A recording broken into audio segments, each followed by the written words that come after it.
realmente nos deja sin palabras. Y sí, me has dado también el pie perfecto para otorgarle brevemente, pero no menos importante, la palabra al queridísimo doctor, profesor doctor, perdón, Ricardo Rabinovich Bergman, que, bueno, nos va a dar unas pequeñas palabras. Doctor, el micrófono es todo suyo para, bueno, darnos la bienvenida, ¿no es cierto?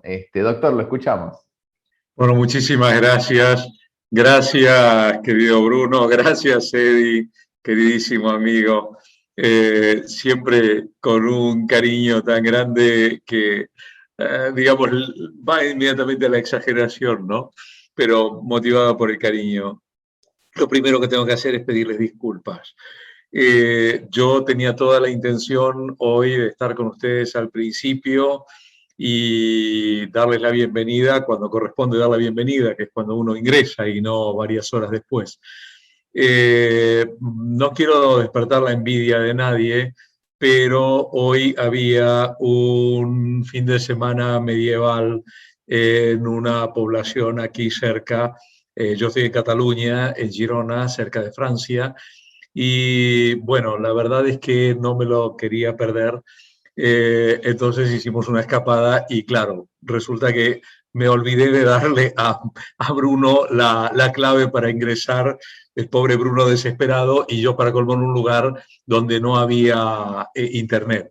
Así que bueno, la verdad pido disculpas por mi ausencia y a Bruno en particular por mi olvido de darle la clave para ingresar. Por suerte, ustedes son un conjunto de personas extraordinariamente capaces, hábiles y dúctiles y salieron al frente del asunto y lo resolvieron. Me imagino que habré recibido algunos insultos tácitos, pero bueno, bien merecidos estaban.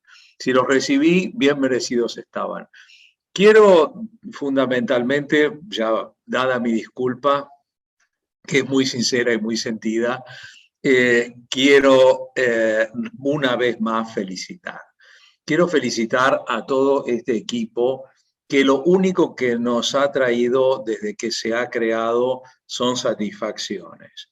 Este equipo es un equipo contagioso, esto hay que avisarlo, sobre todo en una época de contagios como es esta, hay que avisar que este equipo es contagioso.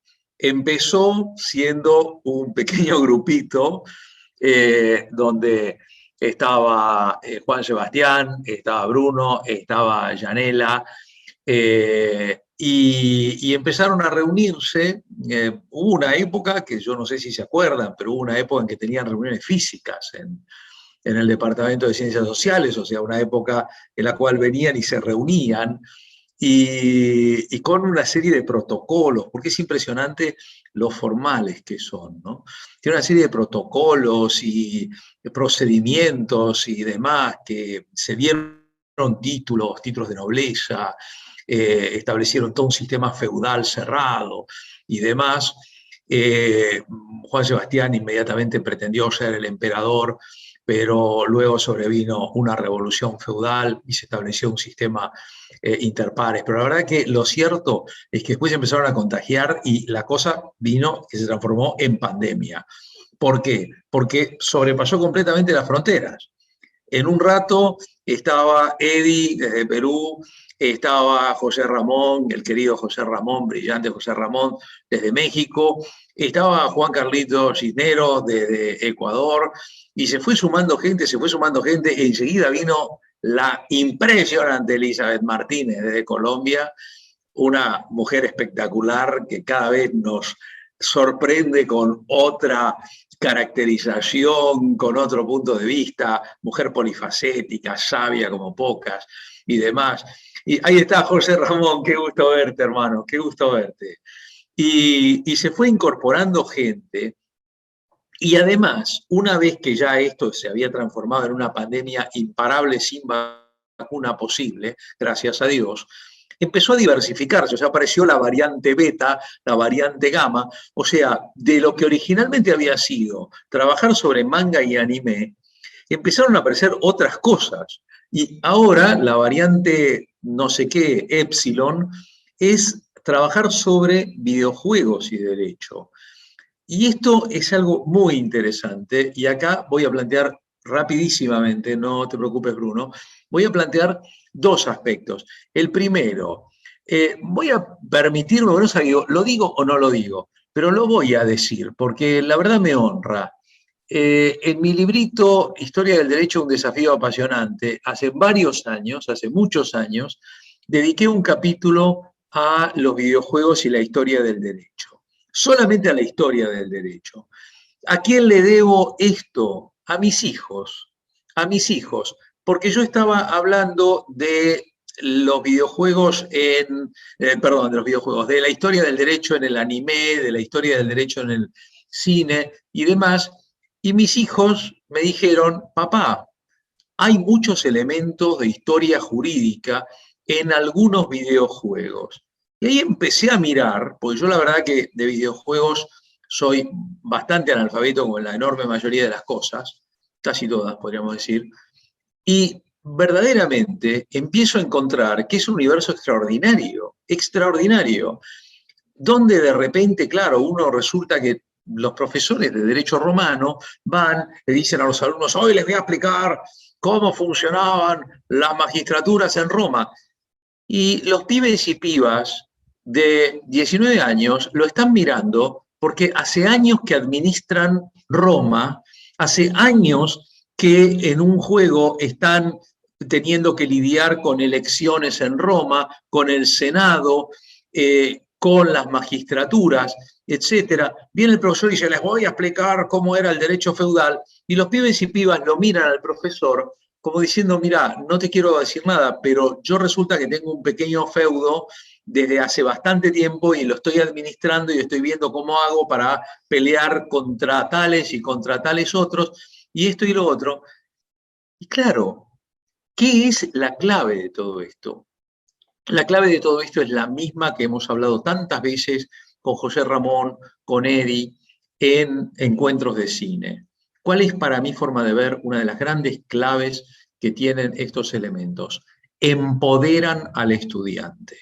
O sea, son elementos que desde el punto de vista pedagógico generan necesaria y dramáticamente un desbalanceo de esa posición autocrática que muchos docentes pretenden tener en las aulas de las facultades de Derecho. El alumno, la alumna que viene, insisto, y me voy a la televisión, no a los videojuegos, pero que en lugar de leer a Hobbes, que los alumnos, si lo leen, igual siempre van a empezar perdiendo con el profesor. Pero si en lugar de Hobbes es The Walking Dead, los alumnos le ganan al profesor, o por lo menos están en igualdad de condiciones. Lo que nosotros necesitamos son maneras de empoderar a los estudiantes para que el estudiante venga a clase no como un sujeto pasivo que está ahí para recibir, sino como una persona activa y plena. Y eso se consigue a través del cine, de la televisión y de los videojuegos. Y lo último, los juegos son un elemento fundamental, y creo que todos lo sabemos, y todas lo sabemos, un elemento fundamental de todas las culturas. Los juegos reflejan la vida social, los juegos reflejan las construcciones culturales, los juegos reflejan las estructuras dentro de una comunidad, los juegos reflejan el sistema jurídico de una comunidad. Los juegos son maneras de expresar desde chicos, especialmente los juegos que son para niños, para adolescentes, para jovencitas y jovencitos, el lugar. Fíjense aquellos juegos de ronda, ¿no? Que sepa coser, que sepa bordar. Una señorita que sepa coser, que sepa bordar, vas a querer algo más preparador de lo que una mujer tenía que ser en el contexto de la sociedad hasta hace un siglo, y más todavía en la época en la que el juego de ronda se genera. Una señorita que sepa coser, que sepa bordar, o sea, no una señorita que fue a la facultad de Derecho, una señorita que hizo doctorado, una señorita que está practicando nuevas curas contra el cáncer. No, una señorita que sepa coser y que sepa bordar. Luego la farolera que se tropezó y que conoció a un coronel, a un militar, una cosa así. O sea, las estructuras sociales aparecen reflejadas y claro, nuestra época es una época electrónica. Como recién lo decía Darinka, nuestra época es una época electrónica, es una época E. Entonces es lógico que nosotros estemos plasmando todo esto en los juegos. Este debate que ustedes acaban de tener recién, extraordinario debate, que acaban de tener recién sobre el tema de si estos juegos capitalistas, que muy bien considero que se ha hecho la vinculación con el Monopoly y otros juegos que había, y yo les voy a decir una cosa, en Argentina, mucho antes que el Monopoly, tenemos un juego que posiblemente inspiró al Monopoly, que se llama Estanciero. El Estanciero es un juego mucho más antiguo y que posiblemente haya sido uno de los juegos que inspiraron al Monopoly. El Estanciero no sé si sigue existiendo, el Monopoly sí sigue existiendo, pero todos estos juegos tienen el tema de que al mismo tiempo muestran, desde que uno es chiquitito, muestran todo el mundo del capitalismo, de la propiedad privada, de la propiedad de la tierra, de la propiedad de los recursos, de los medios de producción, etcétera, pero al mismo tiempo también muestran los abusos, los excesos, los peligros. O sea, los juegos despiertan la actitud crítica. Y esto me parece que es extraordinario. Los juegos despiertan la actitud crítica. No te dicen cómo tenés que actuar. No te dicen cómo tenés que actuar. Te dicen cómo se puede actuar y qué problemas puede haber. Por eso me parece que son muy interesantes y ustedes están haciendo historia hoy. Ustedes están haciendo historia hoy porque ustedes hoy están abriendo un campo nuevo. Así que de parte del Departamento de Ciencias Sociales de la Facultad de Derecho de la Universidad de Buenos Aires, que tengo el honor de dirigir, y de parte del Máster en Cultura Jurídica de la Universidad de Girona, aquí en Girona, Cataluña, que estamos en conjunto hoy apoyando este evento. Quiero decirles que estamos muy, muy orgullosas y orgullosos y muy felices y satisfechas por este evento de hoy. Lamento no poder quedarme, pero me siento muy feliz al ver el circulito ahí arriba a la izquierda, porque voy a disfrutar de esto grabado y voy a disfrutar con tranquilidad, escuchando cada mesa, reflexionando y después haciendo un espacio y escuchando la otra y demás. Queridas amigas y queridos amigos, el próximo lo hacemos presencial en la Facultad de Derecho de la Universidad de Buenos Aires. Están todas y todos invitados, es un compromiso que lanzo en este momento. Dios mediante, el año que viene vamos a poder estar volviendo a la presencialidad física. Acá en Europa ya se está volviendo de una manera mucho más amplia la presencialidad física. Ya en las calles prácticamente no se está usando, muchísima gente ya no usa más mascarilla. Estamos ya viendo las cosas con este mundo post-COVID, con COVID todavía, pero la luz está ya cada vez más encendida al fondo del túnel, el final del túnel se ve cada vez más cerca, Dios mediante, hay que seguirse vacunando, hay que seguir peleando para que esto se vaya y si Dios quiere, el año que viene en Buenos Aires, marcamos la fecha lo antes posible y les recibiremos entonces físicamente en la facultad. El compromiso queda hecho y, por supuesto, que adelante. Muchísimas gracias, gracias por este espacio para poder dirigirles estas palabras y felicitaciones una vez más. Un abrazo muy, muy grande desde Cataluña. Muchísimas gracias, Ricardo, por tus hermosas, hermosísimas palabras en el día de hoy. Con esto dicho y con un gran pie, vamos a hacer al primer intervalo de la jornada. Volvemos aproximadamente en 1 hora a las 3 de la tarde, horario argentino. Hagan la conversión referente para que puedan comer, almorzar tranquilos. Y bueno, nada, nos estamos comunicando, nos estamos volviendo una vez que termine esta jornada.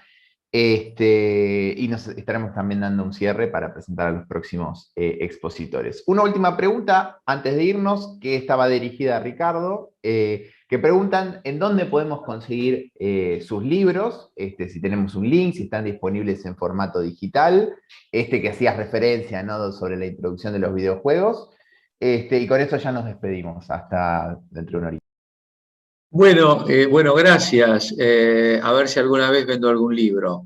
El librito este fue publicado por Editorial La Ley, que es la rama de Thomson Reuters en Argentina. Entiendo que sí, que se consigue por vía de correo, de Amazon o directamente de Thomson Reuters.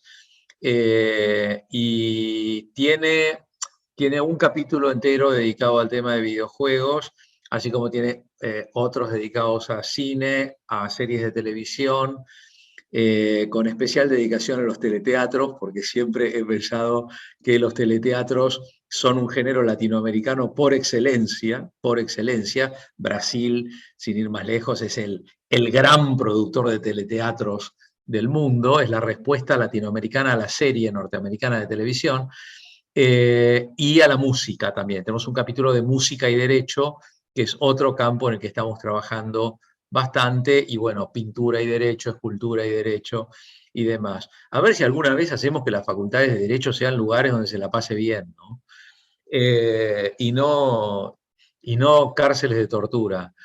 Yo a veces me pregunto, la verdad, con toda sinceridad, ¿cómo puede ser que una ciencia tan apasionante, divertida e interesante como la ciencia jurídica pueda haber sido transformada por un conjunto de zapallos en un campo minado, donde hay que caminar despacio porque te vuela las piernas?